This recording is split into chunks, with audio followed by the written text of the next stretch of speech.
Mi nombre es Ramón Valverde y nunca olvidaré el sonido de aquellas puertas del juzgado cerrándose detrás de mí.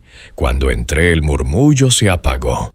El aire se volvió denso, casi irrespirable. Todos los presentes giraron la cabeza. En la primera fila, mi nuera Patricia se giró lentamente con esa sonrisa altiva que tanto conocía. Pensó que venía a presenciar la derrota de mi hijo.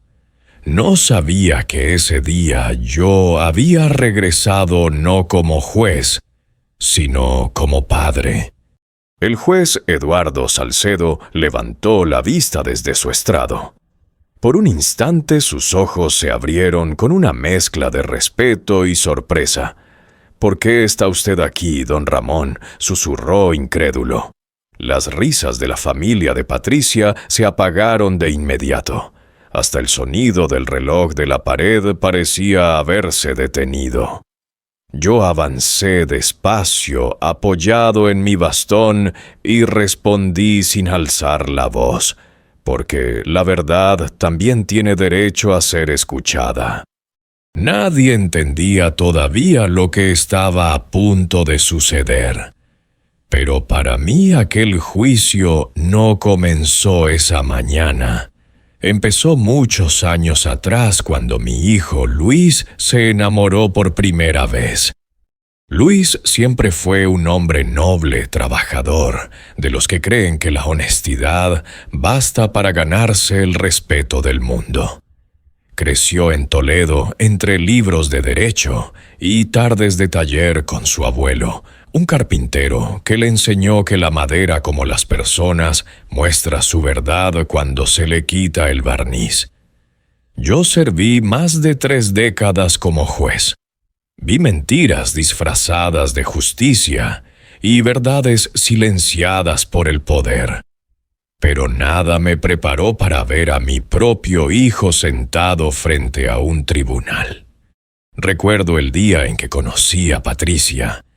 Llegó a casa con una sonrisa estudiada y una elegancia que llenó la sala. Venía de una familia de empresarios de Madrid. Su padre, don Esteban, me habló más de su apellido que de su hija. Luis, enamorado hasta los huesos, la defendía de cualquier crítica. «Papá, no todos los ricos son arrogantes». Y yo solo sonreía, porque aunque tenía razón, sabía leer entre gestos. Patricia me evitaba la mirada. Su boda fue un espectáculo, música, fotógrafos, discursos, pero poca alma. Mi difunta esposa Elena lo dijo al oído. «Esta muchacha ama más el escenario que al marido». Tenía razón, y sin embargo, ninguno de los dos quisimos entrometernos. Creímos que el tiempo pondría las cosas en su lugar. Pero el tiempo, cuando hay orgullo, solo afila los bordes del desprecio. A los pocos meses Patricia empezó a cambiar. Criticaba el trabajo de Luis, su ropa, su manera de hablar. «Tú podrías aspirar a más si no fueras tan conformista», le decía delante de todos. Luis callaba. Aguantaba con una paciencia que me desesperaba. Yo intenté hablar con él, pero solo respondía: «Papá, no quiero que pienses mal de ella». Y entonces supe que ya la había puesto por encima de sí mismo. Con el tiempo, los comentarios se convirtieron en humillaciones. Patricia se burlaba incluso en cenas familiares, riéndose del carpintero que quiso ser arquitecto. La familia de ella lo trataba como un adorno incómodo en sus reuniones. Y cuando Luis se quedó sin trabajo durante la pandemia, Patricia lo llamó una carga emocional y económica. Esa fue la primera vez que vi lágrimas en los ojos de mi hijo. «No entiendo qué hice mal», papá me dijo una noche sentado en mi terraza. «Nada, hijo. Solo elegiste amar donde no había amor». El golpe final llegó un año después. Patricia lo denunció por violencia psicológica y control económico. Una mentira que destrozó su reputación. Yo ya estaba jubilado, pero conocía bien el proceso, bastaba una acusación para que lo citaran en el juzgado. Cuando supe quién era el juez asignado, sentí un escalofrío. Eduardo Salcedo, uno de mis antiguos alumnos, un hombre justo, pero joven e influenciable. Luis me pidió que no interviniera. No quiero que crean que tengo ventaja porque mi padre fue juez. Yo acepté, pero mi corazón no. Así que aquel día, cuando empezó el juicio, decidí asistir como simple ciudadano. Entré detrás de mi hijo sin avisar a nadie y vi cómo Patricia reía con su abogada segura de su victoria. El juez me vio y el tiempo se detuvo. No por miedo, sino por respeto. Por todo lo que habíamos compartido en años de tribunales, en esos días donde la justicia se sentía más frágil que el papel donde se escribía. Luis no me vio llegar. Estaba demasiado hundido en su propia vergüenza. Pero cuando escuchó mi bastón golpear el suelo, levantó la mirada. Nuestros ojos se cruzaron y en ellos se dijo todo lo que las palabras ya no podían decir. No iba a permitir que lo destruyeran. No mientras yo respirara. Porque aquel juicio no era solo por su nombre. Era por el mío también. Por cada padre que alguna vez tuvo que ver a su hijo caer en manos de la injusticia. Y por cada silencio que tuve que guardar como juez en nombre de la ley. Ese día no vine a aplicar artículos ni códigos. Vine a recordarles algo más poderoso, que la verdad no necesita permiso para entrar en una sala. Aquel silencio en la sala me recordó otros silencios, los de casa, los que se escondían tras una puerta cerrada o una cena fría. Porque antes de llegar al juzgado, la verdadera batalla se libró en mi propia familia. Luis siempre fue un muchacho de mirada limpia. No era perfecto, ningún hijo lo es, pero tenía un sentido del deber que a veces dolía. Heredó de mí la rectitud y de su madre la paciencia. Cuando era pequeño solía acompañarme al despacho del juzgado. Jugaba a poner sellos en papeles viejos mientras yo revisaba expedientes. «Papá, ¿todos los que vienen aquí son malos?», me preguntó una vez. «No, hijo. Algunos solo están perdidos. Nunca imaginé que un día él mismo acabaría entre ellos». Conoció a Patricia en una exposición de arte en Madrid. Me lo contó con una sonrisa nerviosa, como si el amor necesitara permiso. Ella era arquitecta y trabajaba en un estudio importante. Su padre un empresario con 3 coches y ninguna humildad. Y su madre una mujer que hablaba de clase social como si fuera una medalla. Yo no juzgué, al menos no en voz alta. Pero algo en su forma de mirar a Luis me incomodaba. No era cariño, era curiosidad. Como quien examina una pieza para ver si vale lo que cuesta. El día que vino a cenar por primera vez, observé cada detalle. No tocó el cocido que con tanto cariño había preparado mi esposa. Miró las fotos familiares en la pared y preguntó: ¿ese taller de carpintería todavía existe? Qué curioso, parece del siglo pasado. Luis, avergonzado, rió para disimular. Yo no dije nada. Pero Elena me apretó la mano por debajo de la mesa. Esa noche, cuando Patricia se fue, ella me susurró: «Esa chica no entiende de raíces, solo de apariencias». El matrimonio llegó rápido demasiado. Ni un año de noviazgo. Una boda en un hotel de Marbella con fuegos artificiales y champán francés.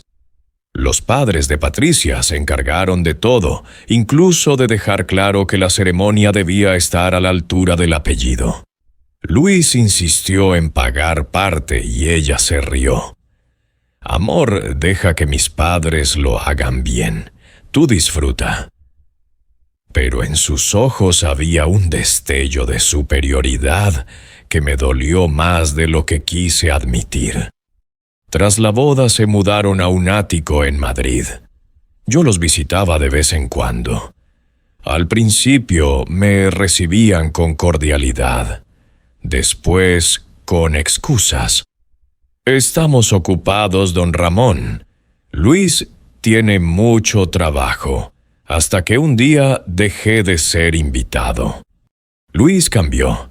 Ya no hablaba de sus proyectos ni de sus sueños. Me escribía mensajes cortos impersonales. Cuando venía al pueblo parecía cansado, más viejo. En una de esas visitas mientras tomábamos café, se me escapó una pregunta que llevaba meses guardando. ¿Eres feliz, hijo? Su respuesta fue un silencio que duró demasiado. Después lo contó todo. Las discusiones, los reproches, las comparaciones. Patricia lo menospreciaba por no ganar lo suficiente, por no vestir de marca, por no moverse en su círculo social. Dice que soy un mediocre papá. ¿Y tú qué dices? Que la amo. Ahí supe que mi hijo estaba perdido en el tipo de amor que destruye lentamente, gota a gota. Intenté mantenerme al margen. Fui juez toda mi vida. Sabía que intervenir en exceso podía empeorar las cosas. Pero cuando Patricia comenzó a controlar sus cuentas, a revisar sus correos y a burlarse de él frente a amigos, no pude más. Fui a verla una tarde a su estudio de arquitectura. Llevaba traje oscuro, la misma seriedad que usaba cuando presidía un juicio. Patricia, le dije, si quieres respeto, empieza por respetar al hombre que tienes al lado. Ella sonrió con desdén. Don Ramón, con todo respeto, su hijo necesita madurar. Yo solo lo estoy ayudando. Ayudar no es humillar, le respondí. Salí de allí con un mal presentimiento. A los pocos meses se separaron temporalmente. Patricia alegó diferencias irreconciliables y se fue a casa de sus padres. Luis cayó en una depresión silenciosa. Vendió el coche, cerró su pequeño negocio de diseño y dejó de hablar conmigo durante semanas. Yo iba a verlo al taller vacío, donde solo quedaba el olor de la madera vieja. Esto era lo tuyo, hijo, pensaba. Aquí estaba tu orgullo. Pero lo peor estaba por llegar. Una mañana recibí una llamada. Su hijo ha sido denunciado, don Ramón. Era un antiguo compañero del juzgado. ¿Denunciado por quién? Por su esposa. Por maltrato psicológico y control económico. Recuerdo que me quedé sin voz. Me senté con la mano temblando sobre el teléfono. No podía creerlo. Luis, incapaz de levantar la voz, ni siquiera cuando tenía razón, acusado de maltrato. Fui a buscarlo. Lo encontré en casa con la mirada perdida. Papá, no entiendo nada. Dice que la insulté, que la manipulé. Yo solo le pedí que dejara de gastar tanto. Lo abracé, no como juez, sino como padre. Tranquilo, hijo. La verdad siempre encuentra su camino. Durante semanas intenté razonar con Patricia. Le envié una carta pidiéndole diálogo. No respondió. Su abogado, en cambio, me advirtió: le recomiendo no involucrarse, don Ramón. Su presencia podría ser vista como influencia indebida. Eso me hirió profundamente, porque sabía que tenía razón. Si intervenía como antiguo juez, todo se complicaría. Pero si no lo hacía, perdería a mi hijo. Y así fue como el día del juicio tomé mi decisión. No iría como juez, no iría como testigo, iría como padre. a mirar a los ojos a quien había convertido el amor en burla, y a recordarle al mundo que incluso en la justicia aún queda espacio para la verdad. A veces el orgullo entra en casa sin hacer ruido. No rompe puertas ni levanta la voz. Simplemente se sienta a la mesa sonriendo y empieza a envenenar poco a poco lo que más quieres. Así fue con Patricia. Su arrogancia no era rabia, era desprecio disfrazado de elegancia. Después de la denuncia, Luis tuvo que irse de casa. Se quedó en un piso pequeño en Toledo, cerca del río Tajo. Apenas dormía. Pasaba las noches mirando las luces reflejadas en el agua, preguntándose qué había hecho mal. «Papá, yo solo quería una familia tranquila», me dijo una noche con la voz rota.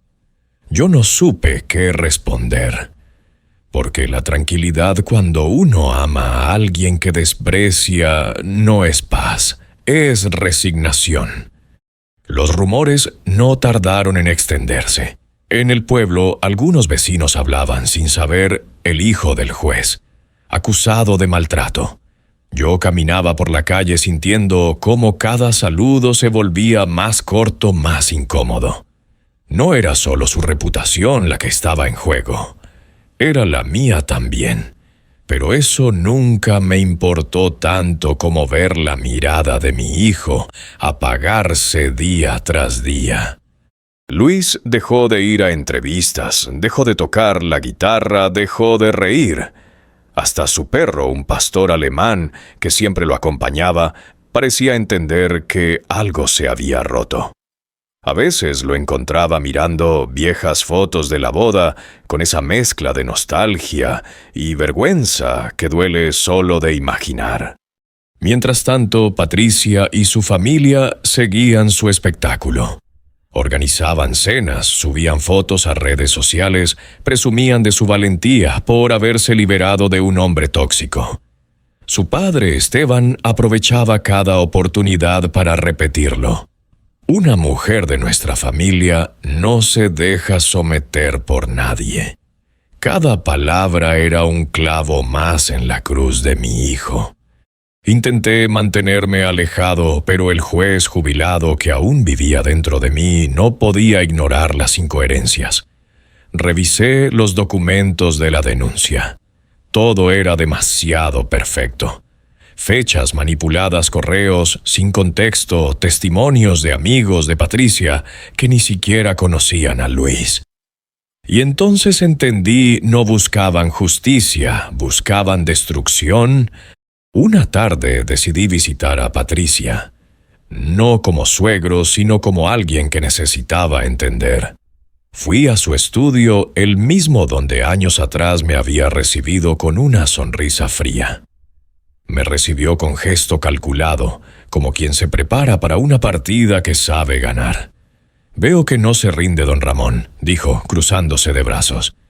«No vine a rendirme», le respondí. «Vine a preguntarle si duerme tranquila». Sonrió. Esa sonrisa que me recordaba a los acusados más soberbios que vi en los tribunales. Duermo perfectamente. Mi conciencia está limpia. La conciencia limpia no necesita tanto maquillaje, le dije mirándola a los ojos. No soportó el silencio. Tomó su bolso fingiendo prisa. «Todo se decidirá en el juzgado, no aquí. Ahí nos veremos entonces», le respondí con una calma que a ella le dolió más que cualquier grito. Cuando salí, el sol caía sobre los tejados de Madrid. Caminé despacio pensando en cómo el orgullo podía convertir el amor en un arma. Pensé en mi esposa Elena y en cómo habría sufrido viendo esto. Ella siempre decía que el orgullo es la forma más elegante de la cobardía. Y tenía razón. Patricia no quería justicia, quería venganza por sentirse inferior. Mi hijo le había dado amor sincero, pero ella quería poder, estatus, aplausos. Y cuando no los obtuvo, decidió destruir la fuente de su frustración. Durante los días siguientes preparé todo sin decirle nada a Luis. Fui a ver a viejos colegas en el juzgado, no para pedir favores, sino para acceder a registros públicos. Revisé llamadas, correos, movimientos bancarios. Descubrí que Patricia había transferido dinero de la cuenta conjunta a una empresa de su padre semanas antes de la denuncia.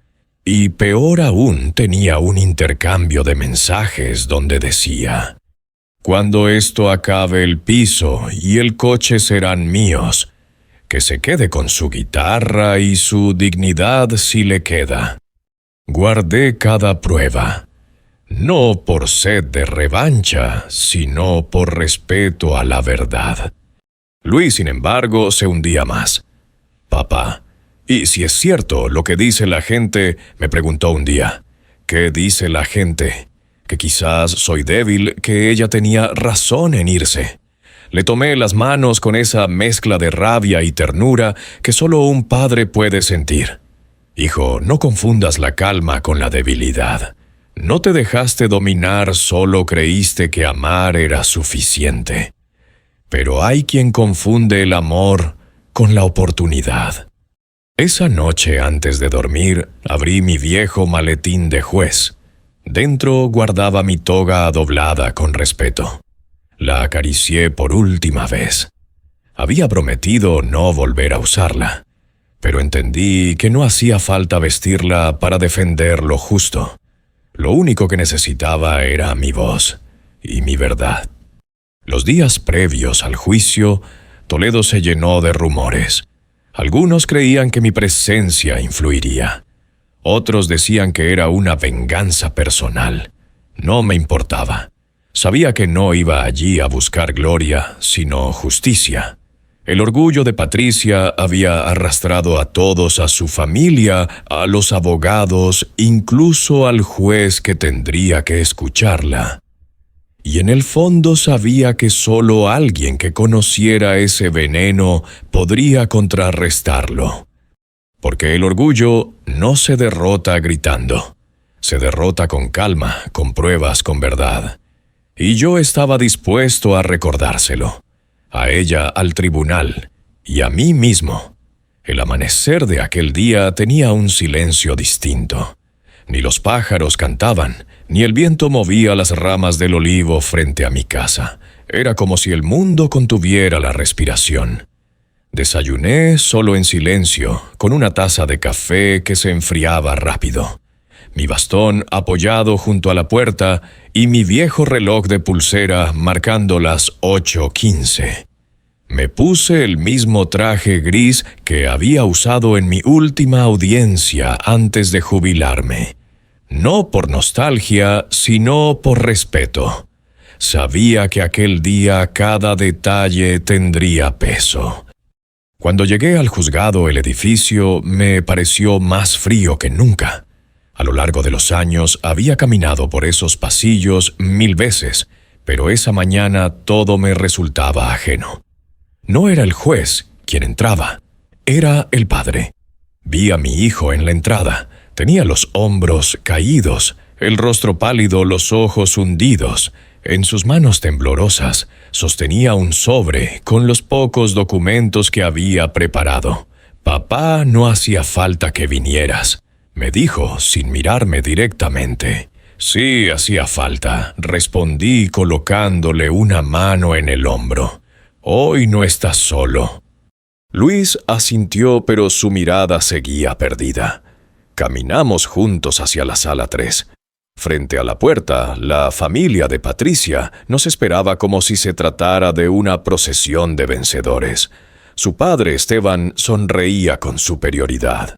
Su madre llevaba un abrigo caro, con ese aire de quien no teme perder porque ya se siente por encima.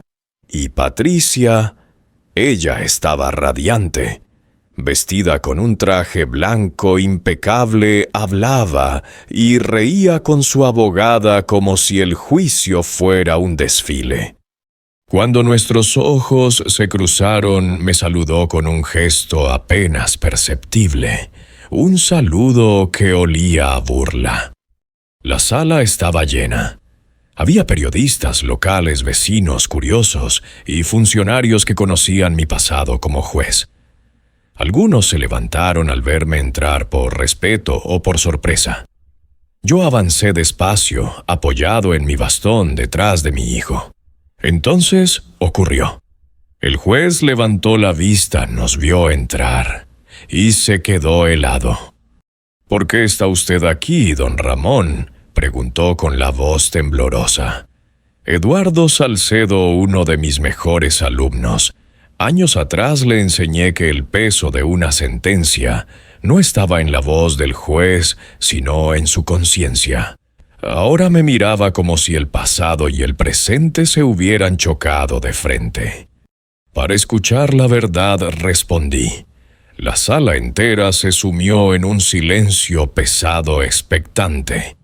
El juez asintió lentamente y con un gesto ordenó que comenzara la audiencia. Patricia se acomodó con aire triunfal. Luis bajó la cabeza.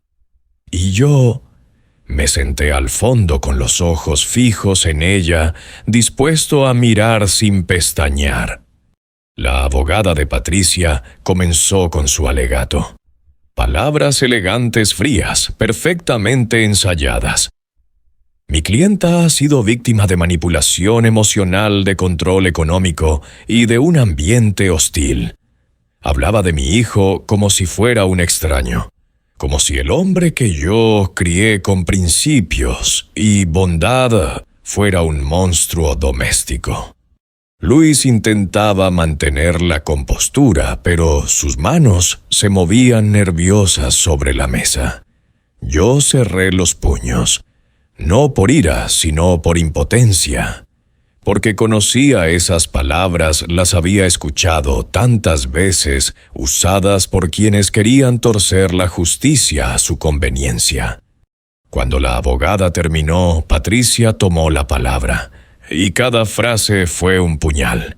Se pintó como mártir, como víctima de un hombre incapaz de respetarla, de un marido controlador y frío. Hasta fingió lágrimas. La sala se conmovió. Algunos periodistas tomaban notas frenéticamente. Mi hijo, mientras tanto, parecía desmoronarse por dentro. Fue entonces cuando me levanté. El bastón golpeó el suelo y resonó en la sala. «Su señoría», dije con voz firme. «Solicito permiso para hablar». El juez Salcedo dudó. «Don Ramón, usted ya no ejerce». «Lo sé. Pero estoy aquí como padre y como testigo de algo que no debe callarse». El silencio se volvió absoluto. Eduardo me observó un instante y finalmente asintió. «Tiene la palabra». Me acerqué despacio. Miré a Patricia a los ojos. «Señora Patricia, usted ha dicho que mi hijo la controlaba.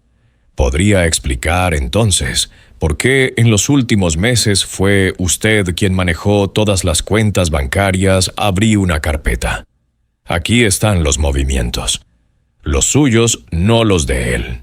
Su abogada intentó interrumpir. «Objeción, su señoría el señor Valverde no está acreditado como parte». «Objeción denegada», intervino el juez. «Continúe, don Ramón». La tensión era tan espesa que podía oír los latidos en mis sienes. Saqué otro documento.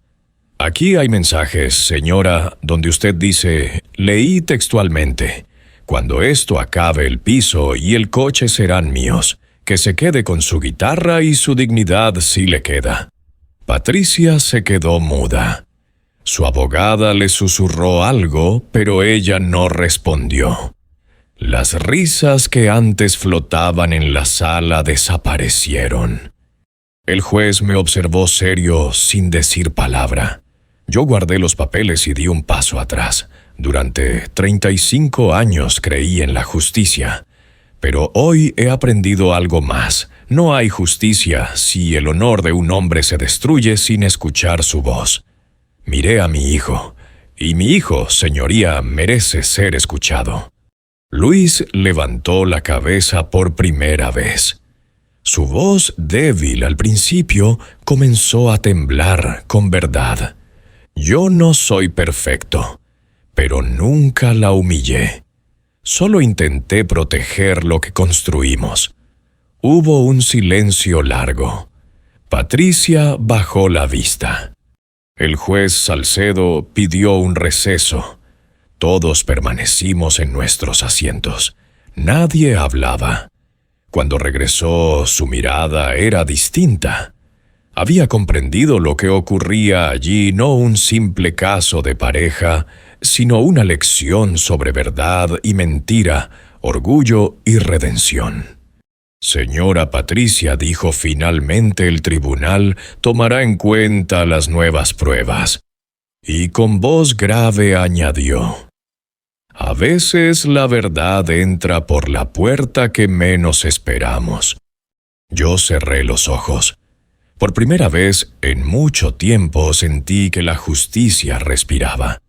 El murmullo regresó apenas el juez anunció el receso. Nadie se atrevía a hablar en voz alta, pero los rostros lo decían todo: sorpresa, miedo, vergüenza. La abogada de Patricia revisaba frenéticamente sus papeles, y el padre de ella, don Esteban, la miraba con una mezcla de furia y desconcierto. Yo permanecí sentado sin moverme, observando. Había pasado demasiados años en salas como aquella, como para no reconocer cuando la mentira empezaba a resquebrajarse. Y en ese momento lo sentí, el aire había cambiado. Luis se giró hacia mí. Sus ojos por fin tenían algo de luz. «Papá, ¿cómo conseguiste todo eso?» «No lo conseguí, hijo. Solo seguí el camino que ella misma dejó», le respondí. Le toqué el hombro intentando transmitirle la calma que yo no sentía del todo. Porque aunque habíamos dado un paso importante, aún faltaba el golpe final. El juez Salcedo regresó después de 15 minutos. Se sentó con la serenidad de quien sabe que lo que viene no será fácil. «Reanudamos la sesión», dijo con voz firme. Patricia levantó la barbilla. Aún rodeada de pruebas, seguía convencida de su propia versión.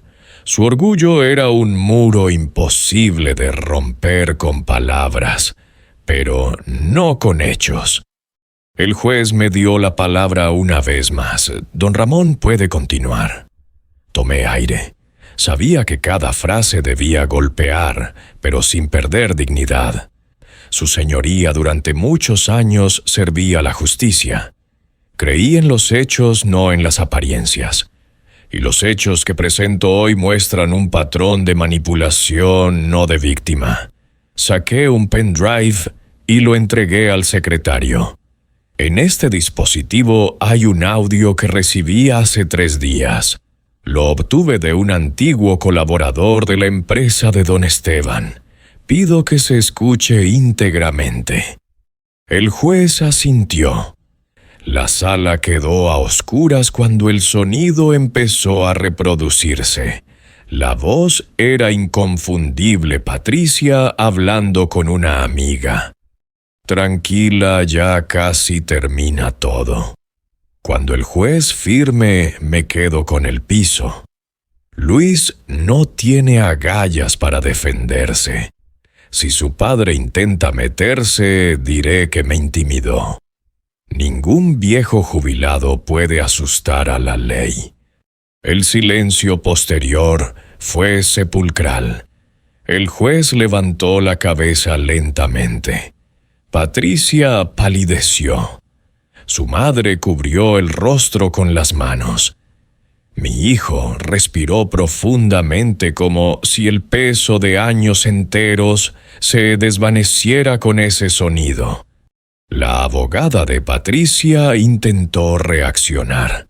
«Su señoría, esa grabación podría estar manipulada». «No lo está», interrumpí sin levantar la voz. «Fue autenticada por el perito judicial esta mañana. El juez revisó el informe. Confirmó que el audio es legítimo». Entonces Patricia rompió el silencio. «Esto es una trampa», gritó. Me están tendiendo una trampa. Sus palabras resonaron en la sala, pero nadie respondió. Nadie la creyó. Incluso su padre la miraba ahora con un gesto que mezclaba decepción y miedo. «Suficiente», dijo el juez golpeando la mesa con el mazo. «Este tribunal no tolerará más falsedades». El resto del juicio fue un trámite. El juez pidió que Patricia permaneciera sentada mientras repasaba los documentos que había presentado. Encontró contradicciones, fechas imposibles, facturas inventadas. Todo lo que antes parecía sólido se desmoronaba ante la evidencia. Luis fue llamado a declarar nuevamente. «¿Tiene algo que añadir, señor Valverde, hijo?», preguntó el juez. Mi hijo respiró hondo. «Sí, señoría. Solo quiero decir que nunca quise llegar a esto, que la amé con toda mi alma, y que aún hoy no entiendo por qué decidió convertirme en su enemigo». Su voz se quebró. La sala permaneció en silencio. Yo desde mi asiento lo observé con un orgullo silencioso. Aquel hombre derrotado que había entrado esa mañana al juzgado ahora hablaba con dignidad. El juez pidió a Patricia que se pusiera de pie. «Señora Patricia Moreno, las pruebas presentadas contradicen su testimonio en varios puntos esenciales. El tribunal dictará sentencia en breve, pero le recuerdo que presentar falsos testimonios es un delito grave». Ella intentó hablar, pero las palabras no salían. El juez continuó. «Y a usted, señor Valverde, le digo algo que su padre me enseñó hace muchos años. La justicia tarda, pero llega». Giró la mirada hacia mí y durante un instante vi en sus ojos respeto, gratitud y un dejo de tristeza. La audiencia terminó. El sonido del mazo fue como una campanada final. Los periodistas comenzaron a murmurar, los flashes iluminaron el rostro pálido de Patricia. Don Esteban intentó acercarse a mí. «Esto no se quedará así, don Ramón». Lo miré con serenidad. «No se preocupe, Esteban, ya se quedó así, y lo peor no es perder un juicio, es perder la decencia». Me di la vuelta. Luis caminó a mi lado en silencio. Al salir del juzgado, el sol caía sobre los escalones. Por primera vez en mucho tiempo respiramos sin miedo. Él se detuvo con los ojos húmedos. «Gracias, papá. Si no fuera por ti, habría perdido la fe». Le sonreí. «No, hijo. Solo te recordé quién eres. La fe ya estaba dentro de ti». Mientras descendíamos las escaleras, un periodista se acercó con su grabadora. «Don Ramón, ¿alguna declaración?». Lo miré un momento y respondí, «Sí, que la verdad no necesita gritar para hacerse escuchar, solo necesita tiempo y valor». Luego seguí caminando. A mis espaldas el sonido de las puertas del juzgado se cerró por última vez. No supe si era el final de una historia o el comienzo de otra. Pero sí supe que en aquella sala la justicia había vuelto a pronunciar mi nombre con respeto. La sentencia llegó 2 semanas después. El sobre llevaba el sello del juzgado de Toledo, ese mismo logotipo que durante años fue parte de mi vida. Lo sostuve entre mis manos un momento antes de abrirlo. Sabía lo que decía Eduardo, me lo había insinuado, pero necesitaba leerlo con mis propios ojos. El tribunal absuelve al señor Luis Valverde de todos los cargos. Se determina que la denunciante Patricia Moreno incurrió en falso testimonio y manipulación de pruebas documentales. Leí esas líneas en silencio con el corazón pesado. No sentí alegría ni siquiera alivio inmediato. Sentí una mezcla de justicia y tristeza, como si la victoria hubiera llegado demasiado tarde, para reparar lo que el dolor ya había desgarrado. Fui a casa de Luis con la carta en la mano. Cuando me abrió la puerta tenía el rostro cansado, pero la mirada serena. El piso estaba ordenado sin rastros de la confusión que había llenado su vida durante meses. Ya salió, preguntó sin atreverse a mirar el sobre. Asentí y se lo tendí. Lo abrió con dedos temblorosos. A medida que leía, sus labios se movían sin emitir sonido. Al final, dejó escapar un suspiro profundo, uno de esos que liberan meses de culpa acumulada. No lo entiendo, papá. Gané, pero no me siento vencedor. Porque no luchaste por vencer, hijo. Luchaste por la verdad. Y la verdad no humilla, solo limpia. Nos quedamos callados mirando por la ventana el atardecer cayendo sobre Toledo. El sol teñía los tejados de cobre y el río reflejaba un tono dorado que parecía paz. Días después, Patricia desapareció de las redes del estudio de arquitectura, incluso de los círculos donde solía presumir. Algunos decían que se había marchado a vivir con una tía en Salamanca. Otros que se había refugiado en el extranjero. Su familia intentó mantener las apariencias, pero los vecinos lo sabían todo. La vergüenza se mueve rápido en los pueblos, más rápido que cualquier rumor. Yo no sentí rencor. A veces el castigo más grande no lo dicta un juez, sino la conciencia. Aún así, el daño ya estaba hecho. Luis había perdido meses de trabajo, amigos y parte de su confianza en las personas. Pero poco a poco empezó a recuperarse. Volvió al taller de su abuelo, el mismo que había estado cerrado desde su separación. El olor a madera volvió a llenar el aire. Me pidió que lo acompañara el primer día.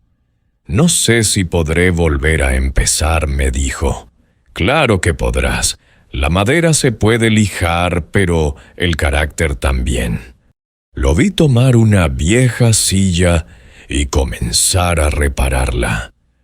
Con cada golpe de martillo, con cada clavo que colocaba, parecía reconstruir no solo el mueble, sino su propia dignidad.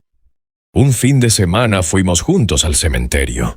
Llevamos flores a la tumba de Elena, mi esposa. Luis colocó el ramo con manos temblorosas. Mamá siempre creyó en mí, susurró. Y nunca dejó de hacerlo, respondí.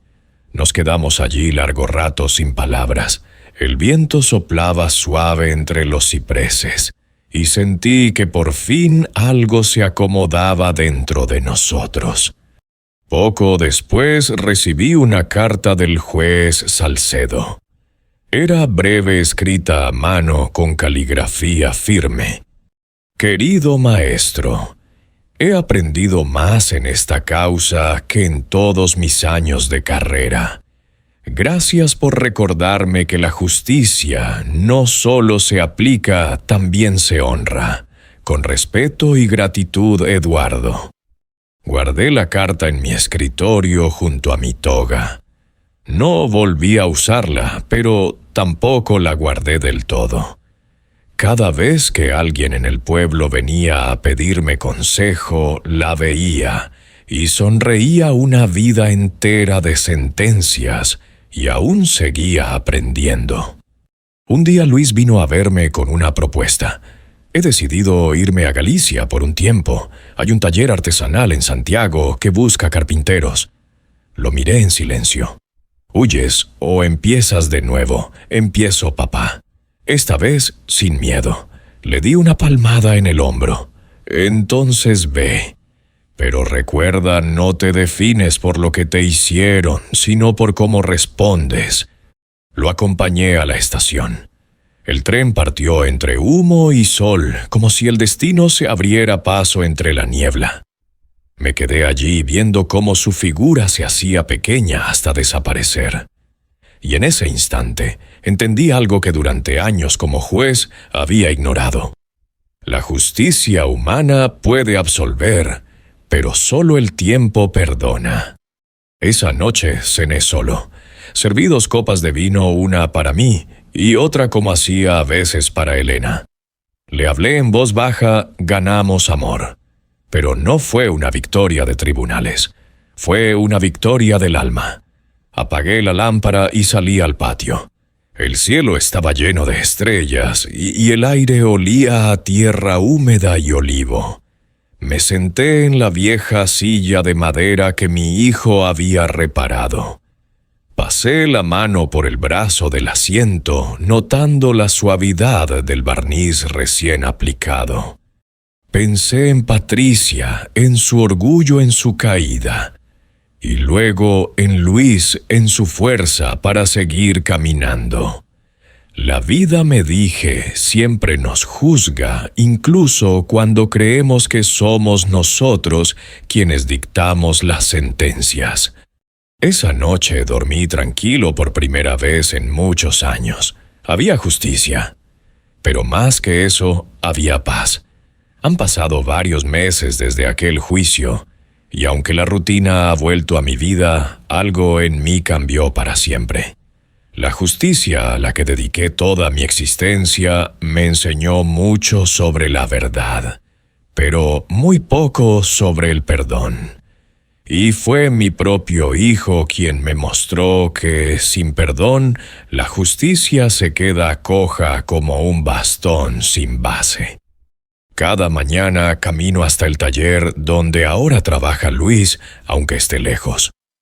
A veces me manda fotos, mesas talladas con precisión, marcos de ventana, que parecen obras de arte, una sonrisa en su rostro que creí perdida para siempre. Papá me escribió hace poco: estoy bien. He aprendido que no se puede vivir con miedo al pasado.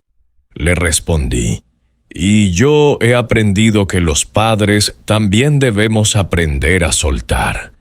En el pueblo algunos todavía me llaman el juez, aunque hace años que no firmo una sentencia. Me saludan con respeto, pero ya no me miran con la distancia de antes. Quizás porque entienden que la justicia no solo se ejerce desde un estrado, sino también desde el corazón. Un día me crucé con el padre de Patricia, don Esteban. Fue en la plaza frente a la iglesia. Me miró con una mezcla de vergüenza y orgullo herido. Se acercó despacio y me dijo en voz baja: tenía razón, don Ramón. No supe ver lo que estaba criando. Lo miré sin rencor. Nadie ve del todo a sus hijos, Esteban. Solo cuando se equivocan nos damos cuenta de lo frágiles que somos como padres. No hubo reproches ni disculpas largas, solo un apretón de manos que selló años de orgullo y distancia. Al caer la tarde suelo sentarme en mi jardín junto al olivo que plantamos cuando nació Luis. El árbol ha crecido torcido, pero fuerte. A veces pienso que mi familia es igual imperfecta, pero viva. El viento mueve las hojas y el sonido me recuerda a los murmullos del tribunal aquel día justo antes de que todo cambiara. Cierro los ojos y vuelvo a oír la voz del juez Salcedo. A veces la verdad entra por la puerta que menos esperamos. Sí, la verdad entró ese día. Pero lo que no dije entonces es que también entró la compasión. Porque ver caer a alguien aunque lo merezca nunca debería causar placer sino reflexión. He recibido cartas de personas que siguieron la noticia del juicio. Algunas me agradecen, otras me cuentan sus propias historias de hijos acusados injustamente de matrimonios rotos por el orgullo. Una mujer me escribió desde Valencia. Mi hija no me habla desde hace 3 años. Después de escuchar su testimonio en la radio, decidí llamarla. Gracias por recordarme que siempre hay tiempo para recomenzar. Lloré al leerla, porque comprendí que aquel juicio, más que un final, se había convertido en una lección compartida. Luis regresó hace unas semanas a Toledo por sorpresa. Lo encontré en el taller reparando una vieja puerta de madera que perteneció a la casa de mi padre. ¿Sabes por qué la guardé?, me dijo. Porque cuando la miro, recuerdo que hasta las cosas rotas pueden volver a encajar si se trabaja con paciencia. Lo abracé. Sentí su fuerza, la de un hombre que había pasado por el fuego y seguía de pie. Esa noche cenamos juntos como hacía años. Pan, vino y risas sinceras. Al final levantó su copa y dijo: «Por la verdad, papá, pero también por la calma. Y por la dignidad», añadí yo. Brindamos, y en ese gesto supe que ya no quedaban heridas abiertas, solo cicatrices que duelen menos cuando uno aprende a agradecerlas. Antes de dormir, encendí una vela junto a la foto de Elena. Le hablé como siempre hacía en los momentos difíciles. «¿Ves, amor? Nuestro hijo ha vuelto a sonreír. Y yo también». Sentí una paz profunda, esa que no depende de sentencias ni victorias, sino de saber que el alma al fin descansa. A veces la vida te pone frente a un tribunal, aunque no haya jueces ni abogados. Te obliga a mirar tus errores, tus orgullos, tus silencios. Y ahí descubres que el verdadero juicio no es el que dicta la ley, sino el que dicta tu conciencia. Quiero dejar un mensaje a quien escuche esta historia. Si alguna vez te hieren, no permitas que el rencor sea tu abogado. La justicia es necesaria, pero el perdón es lo que te devuelve la libertad. No temas defender la verdad aunque te tiemblen las piernas. Pero cuando ganes, no olvides mirar al otro con humanidad. Porque la verdadera victoria no está en ver caer al culpable, sino en levantarte sin odio. Y si estás pasando por una injusticia, hoy recuerda esto: el tiempo y la verdad siempre caminan juntos. Pueden llegar tarde, sí, pero nunca se pierden el camino. Gracias por acompañarme en este viaje. Si esta historia te tocó el corazón, compártela. Quizás alguien la necesite más de lo que imaginas. Y si alguna vez dudas del valor de la verdad, escucha el silencio de un juez jubilado que aprendió que el amor, incluso herido, sigue siendo el mayor acto de justicia.